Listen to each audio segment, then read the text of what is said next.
So ఇందులో music ఏంటి? ఇందులో 3 సాంగ్స్ ఉన్నాయి.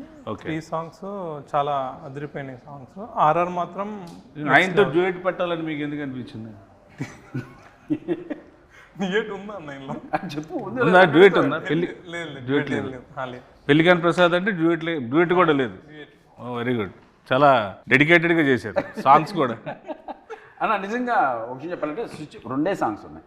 ఒకటి చిన్న బిట్ సాంగ్, రెండు సిచ్యువేషనల్ పరంగా వచ్చేది. ఒకటి క్యారెక్టరైజేషన్, పెళ్లిగాని ప్రసాద్ క్యారెక్టరైజేషన్ సంబంధించిన టైటిల్ సాంగ్ ఒకటి, రెండు హీరోయిన్ సంబంధించిన అది కూడా సిచ్యువేషనల్ సాంగ్, మాంటేజ్ సాంగ్ ఒకటి. ఈ రెండే చెప్పడం జరిగింది. సో మీద ఎంటైర్ ఓవరాల్గా మనకు ఫన్ ఎలా జరిగింది ఈ సినిమాలో అన్న దానిపైన కాన్సన్ట్రేట్ చేశారు. డైలాగ్స్ అఖిల్ వర్మ అని ఒక అబ్బాయి రాశారు. సో నేను ఇంతకుముందు చాలామంది షో కూడా వేశాను, ఒక 20 ఫ్యామిలీ షో వేశాను.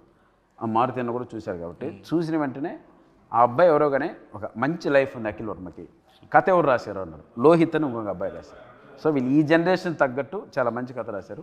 ఈ కథను ఎట్టి పరిస్థితుల్లో మిస్ చేసుకోవద్దు, ఈ కథ చేసి ఫస్ట్ కాపీ నా దగ్గర రమ్మని చెప్పారు. సో అదే మాటగా వెళ్ళాను.